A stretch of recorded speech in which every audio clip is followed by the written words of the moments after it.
Hello everyone, welcome back to our channel PWIIT JAM and CSIR NET. So this is your target IIT JAM series जहाँ पर हम लोग tipper special questions को देख रहे हैं और आज है next part that is last part. हम कुछ और क्वेश्चंस को देखेंगे। बहुत सारे क्वेश्चंस हमने लास्ट 4 सेशंस में देखे हैं, बहुत सारी चीज़ों को समझा है, एनालाइज किया है। सो एक लास्ट पार्ट होगा जिससे हम कंक्लूड करेंगे अपने टिफर स्पेशल क्वेश्चन सीरीज को। सो स्टार्ट करते हैं with the very first question. ये है आपका फर्स्ट क्वेश्चन एंड इसके लिए आपके पास होंगे approximately 2 minutes 30 seconds. You have 2 minutes and 30 seconds for this question.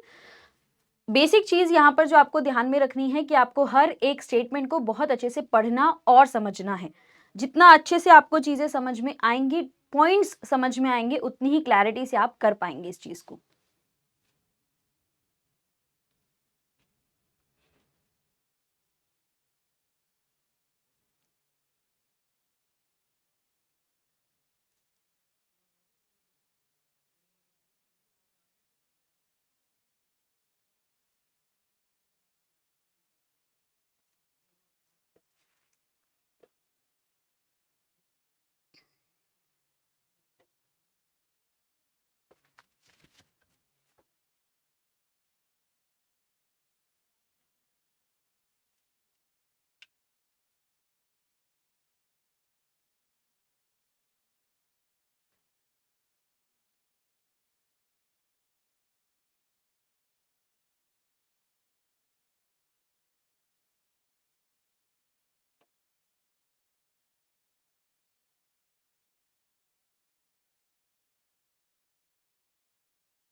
चलिए, रैंक द फॉलोइंग आइडियाज और discoveries from oldest to most recent. That means आपको ये जो सारी डिस्कवरीज दी गई हैं उनको एक ऑर्डर में अरेंज करना है on the basis of their year of discovery.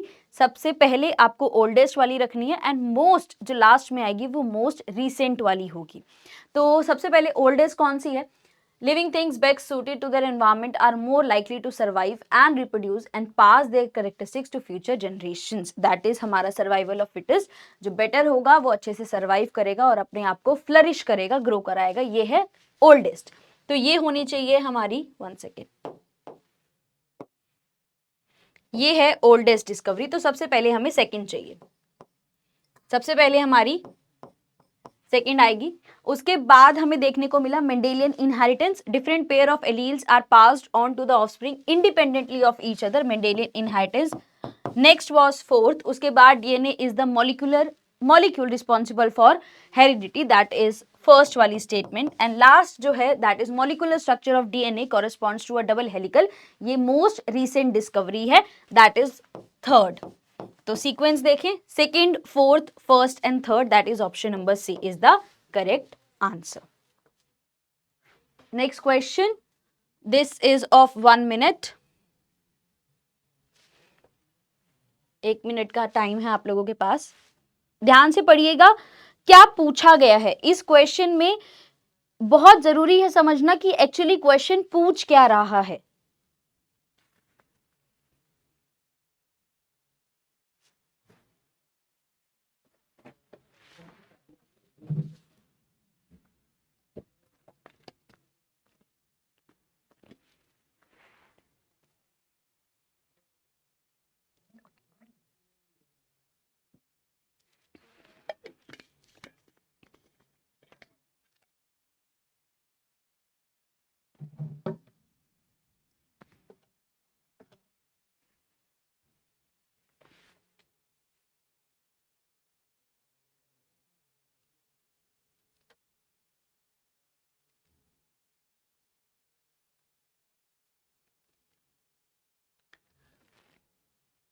चलिए, the use of DNA evidence to find crime suspects is not perfectly conclusive because of, that is, अगर हम क्राइम सीन से डीएनए सैंपल्स को collect भी करते हैं लेकिन वो कंप्लीटली परफेक्ट एविडेंस नहीं होता, ऐसा क्यों? दैट मीन्स अगर आपने डीएनए सैंपल को कलेक्ट किया, उसके अलावा भी आपको बहुत सारे सैंपल्स कलेक्ट करने की जरूरत पड़ती है, बहुत सारे एविडेंस कलेक्ट करने की जरूरत पड़ती है, डीएनए पर आप इकलौते तरीके से डिपेंडेंट नहीं हो सकते, ऐसा क्यों?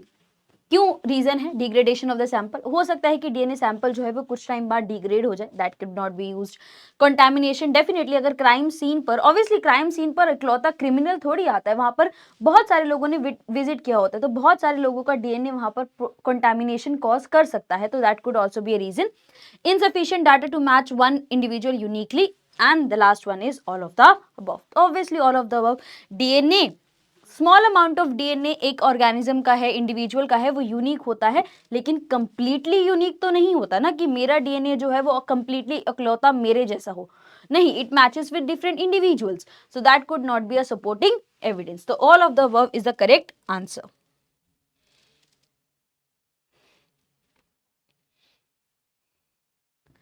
Next question, for this you have 1 minute 30 seconds, 1 minute 30 seconds.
चलिए, which of the following is not a necessary feature of a reflex action, reflex action का फीचर नहीं है, वो बताना है। मेडिएटेड बाय नर्वस सिस्टम, बिल्कुल सही बात है, नर्वस सिस्टम का रोल होता है। इनवॉलेंट्री है, बिल्कुल सही बात है, इनवॉलेंट्री है। Serves as a protective function, तो वो एक नेसेसरी फीचर तो नहीं होने वाला। रैपिड रिस्पॉन्स होता है, बिल्कुल सही बात है, रैपिड रिस्पॉन्स तो ये है। So with this the option number C is correct. Again for this 1 minute 30 seconds। Integral word का मतलब होता है मोस्ट इंपॉर्टेंट, या किसी चीज का कहेंगे एक बहुत इंटरनल पार्ट होना, तो ये है इस क्वेश्चन का मतलब।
चलिए, which of the following molecules have a sugar moiety as an integral part. Integral means very important part, किसी का बहुत इंपॉर्टेंट हिस्सा होना, कंपल्शन होना कि होगा ही होगा। तो अमाइनो एसिड के पास शुगर्स होती हैं, प्रोटीन्स पर शुगर जरूर हो सकते हैं, बट अमाइनो एसिड और शुगर का कॉम्बिनेशन नहीं होता। Nucleic acid, phospholipids and all of the, obviously all of अब नहीं है। फॉस्फोलिपिड्स की बात करें तो वहां पर फॉस्फेट है, एल्कोहल्स प्रेजेंट है, शुगर्स नहीं है। न्यूक्लिक एसिड की बात करें तो हमारे न्यूक्लियोटाइड्स का मोस्ट इंपॉर्टेंट कंपोनेंट्स है हमारी sugar, that is ribose sugar. So this forms the integral part, option number 2। Next question, a little to analyse, समझना एंड सीखना, 2 minutes 30 seconds। जितना मुझे एनालाइज करने के बाद समझ में आई ना चीजें, tipper exam is all about good analysis. जिसने स्टेटमेंट्स के मीनिंग समझना सीख लिया, जिसने क्वेश्चन को समझ के एनालाइज करना, प्रोसेस करना सीख लिया, उनके लिए क्वेश्चन अटेम्प्ट करना बहुत आसान होने वाला है। एंड प्लीज कोई भी ये मत करना कि बायो वाला पोर्शन ही मुझे आता होगा, बाकी सब मैं छोड़ दूं, नहीं।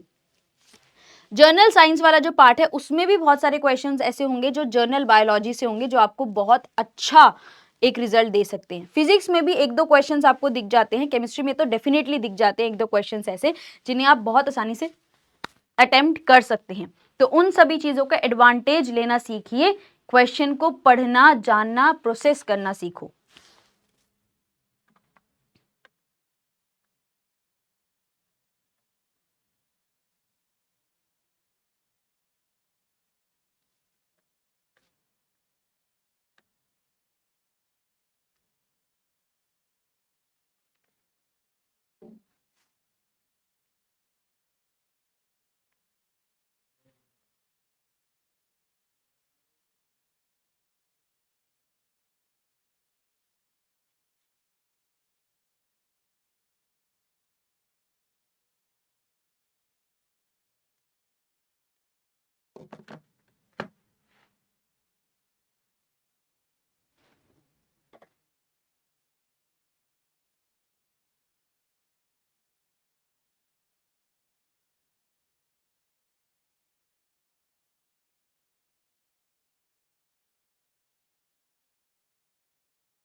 चलिए, reactions with a free energy change, reactions with positive free energy change can be made to occur by positive free energy change है, that means it is a non spontaneous reaction, endergonic reaction है।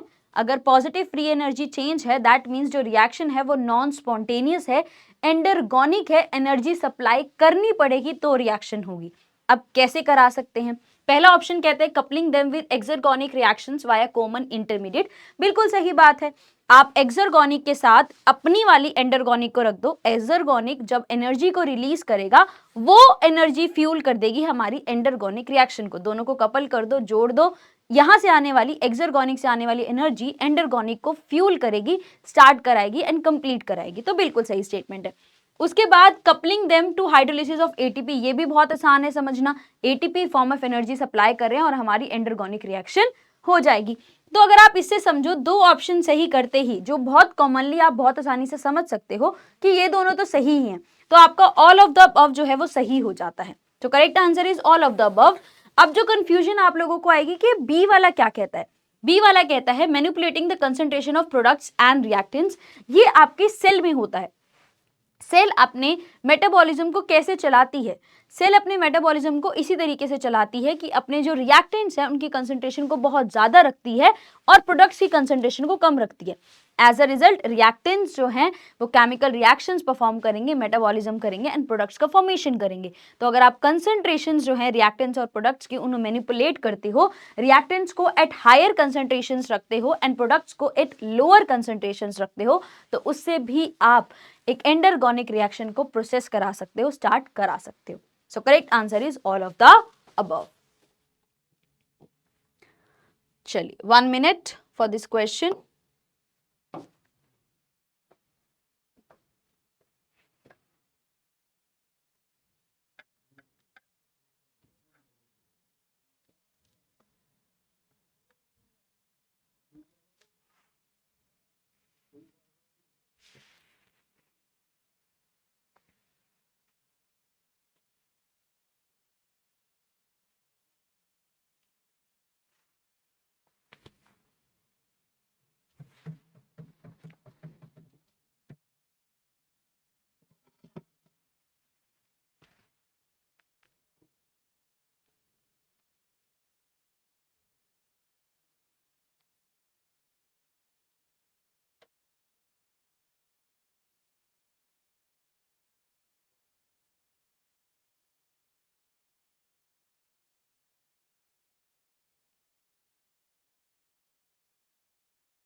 Most basic naturally occurring amino acid is arginine. That is option number B. 2 minutes 30 seconds.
चलिए, when antibiotic sensitive bacteria are spread on a plate containing antibiotic, colonies of resistant bacteria grow. आपने क्या किया, आपने एक petri plate ली, media लिया जिस पर आपने एंटीबायोटिक प्रोवाइड किया था एंड इस पर आपने एंटीबायोटिक सेंसिटिव बैक्टीरिया को रखा एंड एज अ रिजल्ट उस पे जो एंटीबायोटिक रेजिस्टेंट कॉलोनीज थी वो डेवलप हो गई। क्वेश्चन में लिखा है बेस्ट एक्सप्लेनेशन बताना। क्या लिखा है, उन्होंने खुद ही कह दिया बेस्ट एक्सप्लेनेशन। दैट मीन्स जो हम ऑप्शंस दे रहे हैं उसमें एक्सप्लेनेशंस तो बहुत सारी होंगी, बट उसमें से जो वेल सूटेड है, बेस्ट वाली है, वो सिलेक्ट करना। पहली कहती है antibiotic is mutagenic. Okay fine, antibiotic mutagenic है, एंटीबायोटिक ने म्यूटेशंस क्रॉस कराई। क्या ऐसा है कि म्यूटेशन कॉज तो करा रहा है कि एक्सपोजर होते ही म्यूटेशन हो गई? म्यूटेशन होना is a very random process और टाइम टेकिंग प्रोसेस है ना। ऐसा तो नहीं होता केमिकल आते ही म्यूटेशन हो गई, हो भी सकती है या नहीं भी हो सकती है। तो ये तो बीच वाले बात हो गई ना कि ठीक है इससे भी हो सकता है, नहीं भी हो सकता, तो ये ऑप्शन हुआ गलत। Antibiotic induces resistance through epigenetic effect. Okay fine, antibiotic resistant common feature है, हो सकता है रेजिस्टेंट बन गई, बट रेजिस्टेंट बनना भी तो एक टाइम टेकिंग प्रोसेस है ना। आपकी बॉडी मेडिसिन के रेजिस्टेंट कम बनते हैं, जैसे हम लॉन्ग टर्म पर अगर कोई मेडिसिन को कंटिन्यूसली यूज करते हैं तो हमारी बॉडी उससे रेजिस्टेंट हो जाती है। क्यों हो जाती है? विद द टाइम होती है ना, टाइम टेकिंग प्रोसेस है। ऐसा तो नहीं आज वो मेडिसिन खाई, कल वो मेडिसिन रेजिस्टेंट हो गए, नहीं। तो that is also a time taking process. Cells only become resistant once they sense the antibiotic. Once they sense, एक बार सेंस करते ही सेंसिटिव हो जाते हैं, नहीं, जब वो कॉन्टिन्यूअसली एंटीबायोटिक के एक्सपोजर में आते हैं तो रेजिस्टेंट बनते हैं। तो ये भी गलत हुआ। एंड लास्ट से some cells in the original population were already resistant. हुआ जो उसमें थी वो ऑलरेडी रेजिस्टेंट थी, जिसकी वजह से वो ग्रो करी। ये मोस्ट सूटेबल है। सूटेबल सारी ही हैं कि हाँ एंटीबायोटिक से म्यूटेशन हो गई, एंटीबायोटिक से रेजिस्टेंस आ गया, सब कुछ है, लेकिन बेस्ट एक्सप्लेनेशन क्या है कि एकदम से कॉलोनीज कैसी आ गई, क्योंकि वहां पर ऑलरेडी कुछ प्रेजेंट थी। That is option number 4। Okay, next question, 2 minutes 30 seconds.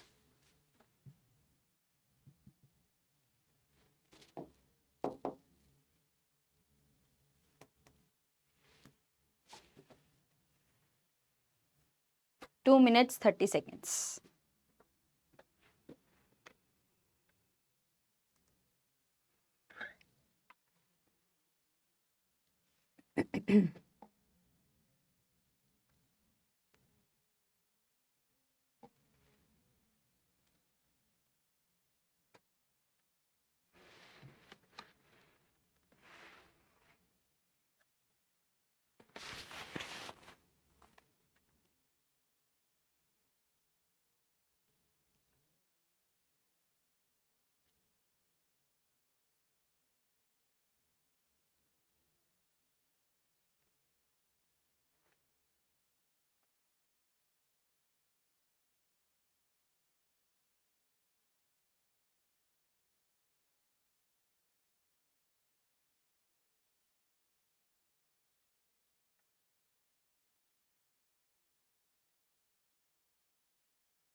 चलिए, so put these steps in temporal order, first to last, सबसे पहले फर्स्ट वाला, and then that is basically हमें साइनैप्स पर हमारी एक्शन पोटेंशियल कैसे ट्रेवल करती है उसका सीक्वेंस बताना है। तो सबसे पहले कैल्शियम का इफ्लक्स होता है, कैल्शियम की एंट्री होती है प्री साइनेप्टिक मेम्ब्रेन पर, प्री साइनेप्टिक मेम्ब्रेन पर कैल्शियम एंटर करता है। कैल्शियम एंटर होने की वजह से क्या होता है, रिलीज होता है आपके रिलीज होता है आपके न्यूरोट्रांसमीटर का, that is second step. Neurotransmitter synaptic cleft में ट्रेवल करता है, न्यूरोट्रांसमीटर साइनेप्टिक क्लेफ्ट में ट्रांसफर होता है एंड उसके बाद अपने रिसेप्टर पे बाइंड करता है।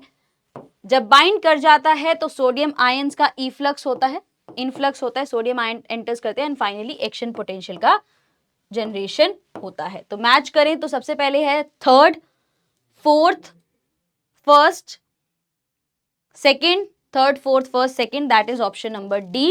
एंड उसके बाद लास्ट में है हमारे पास 6 एंड 5 मैच कर गया, that is option number D. Moving forward, next question, again 2 minute 30 seconds. अच्छे से पढ़ना, लिखा क्या हुआ है।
चलिए, Which of the following statement is not a necessary consequence of meiosis? जरूरी नहीं है meiosis में होगा ही होगा, हो भी सकता है और नहीं भी हो सकता।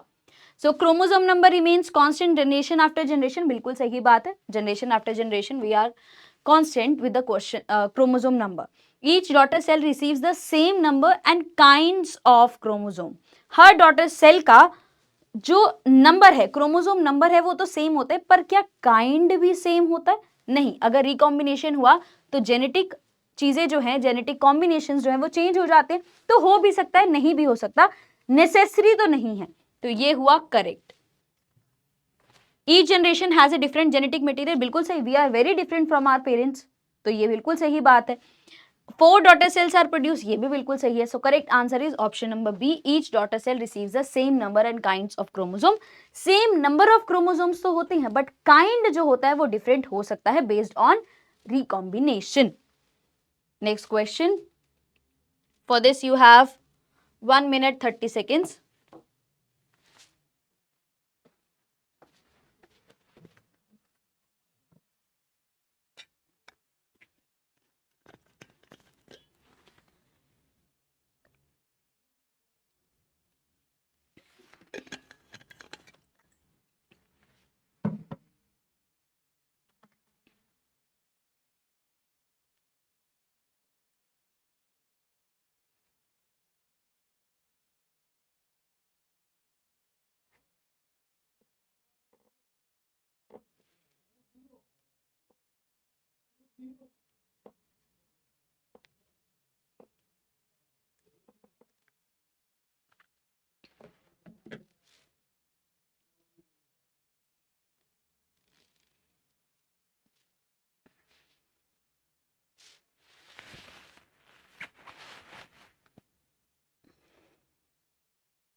चलिए, what is the correct order of action of these enzyme during DNA replication? क्या सीक्वेंस है एंजाइम्स का? सबसे पहले हेलिकेज की लोडिंग होती है, प्राइमेज प्राइमर को ऐड करता है, पॉलीमरेज है जो रेप्लिकेशन करता है.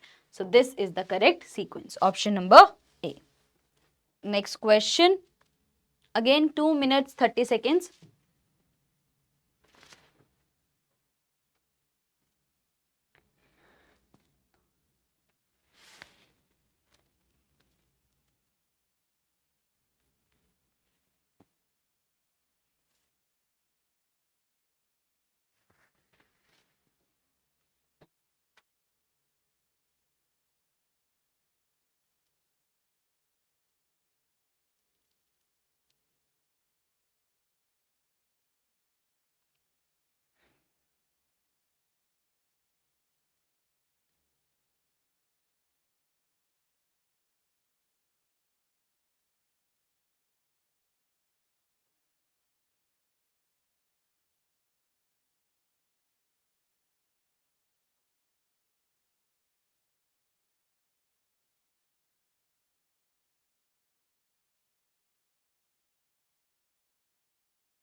चलिए, bacteria isolated from hospital surfaces, example furniture or floors, are often very resistant to antibiotics. What features of bacterial biology promote this phenomena? So किसकी वजह से ये होता है कि जो हॉस्पिटल से आ रहने वाले जो बैक्टीरियाज हैं या हॉस्पिटल से जो आइसोलेट किए हुए बैक्टीरियाज हैं वो बहुत ही ज़्यादा रेजिस्टेंट होते हैं, because they are ultimately very much expose to antibiotics. Continuous exposure में रह रहे हैं, कॉन्टिन्यूस एक्सपोजर में रह रहे तो रेजिस्टेंट डेवलप करते हैं. एंड फीचर जो एड ऑन करता है कि वो जेनेटिक मटेरियल का एक्सचेंज कर सकते हैं. तो अगर एक ने रेजिस्टेंट डेवलप किया तो they can exchange the genetic material and pass on the resistant to another, then to third one and so on. तो इस वजह से जो कैटेगरी है वो रेजिस्टेंट की बढ़ती जाती है. That is bacteria can exchange genetic material. 1 minute 30 seconds.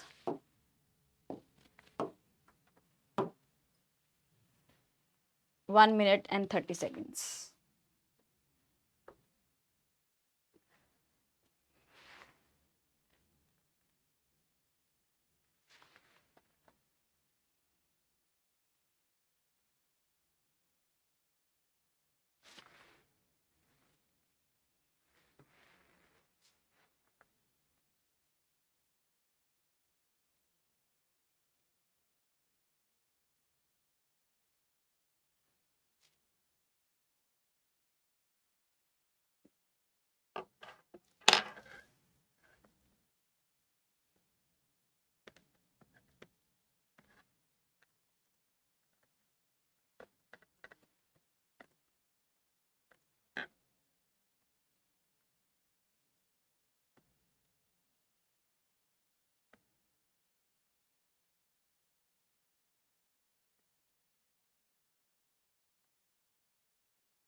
चलिए, in resting skeleton muscles contraction does not occur.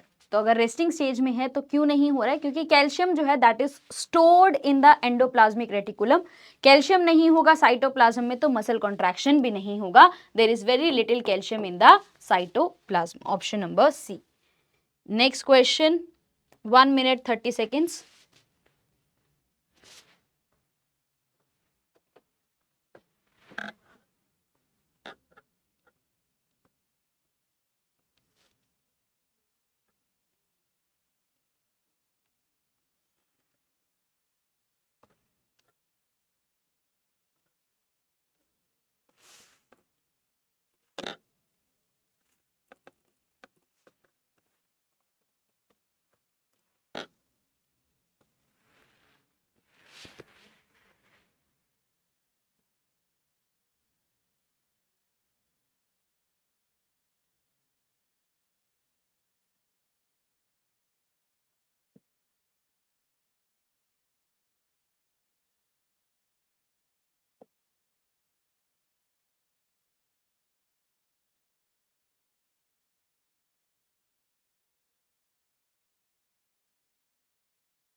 चलिए, in sucrose density gradient, what is the order of organelle sedimentation from lower to higher concentration of sucrose? lower to higher की तरफ बढ़ना है तो density कम से ज्यादा की तरफ, तो Golgi would be lower, then increasing to it is smooth endoplasmic reticulum, सबसे ज्यादा rough endoplasmic reticulum, that is option number A. Next question, for this you have 2 minutes 30 seconds.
Okay, chaliye. So a researcher observes a moth that is highly attracted to a particular species of flower. The researcher wants to determine if smell is an important factor in this attraction. He or she do the following and then observe the moth's response. उनको सिर्फ ये जानने की इच्छा है कि attraction जो है वो स्मेल की वजह से है या किसी और फैक्टर की वजह से है. मेन फोकस क्या है, स्मेल कंट्रीब्यूट कर रहा है या नहीं कर रहा. तो कुछ ऐसा करे जिससे स्मेल ही ना आए. अगर स्मेल नहीं होगी तो देख लेंगे, अगर स्मेल नहीं है और अट्रैक्ट हो रहा है दैट मीन्स कोई और फीचर काम कर रहा है, और नहीं हो रहा है दैट मीन्स सेल का कॉन्ट्रीब्यूशन है. तो इनमें से कौन सा ऑप्शन इसकी तरफ काम करता है, contain a flower on the plant in a clear plastic bag. ये सारे फीचर्स अच्छे से दिख रहे हैं बट प्लास्टिक बैग में है तो स्मेल नहीं आएगी. तो इससे ये भी आइडेंटिफाई हो जाएगा कि स्मेल कॉन्ट्रीब्यूट कर रही है या नहीं, ये कोई और फीचर जो है कॉन्ट्रीब्यूट कर रहा है. Contain the flower on the plant in a net with which moths can not pass through. Moth के पास होना या ना होने पर डिपेंडेंसी नहीं है, फीचर पर डिपेंडेंसी है कि होगा या नहीं होगा. Remove the flower from the plant, उससे क्या होगा, फ्लावर तो तब भी है. Remove the petals of the flower, उससे क्या होगा. So this is not going to work. So correct answer is option number A. So with this we come to end of this last जो part हमने cover किया है आज, that is tougher special questions का. I hope in series ने आपको help किया होगा, आपकी प्रिपरेशन में थोड़ा बहुत जो कंट्रीब्यूशन है वो किया होगा, बेटर अंडरस्टैंडिंग दी होगी आपको इस एग्जाम के बारे में. All the very best for this exam, all the very best. Thank you so much.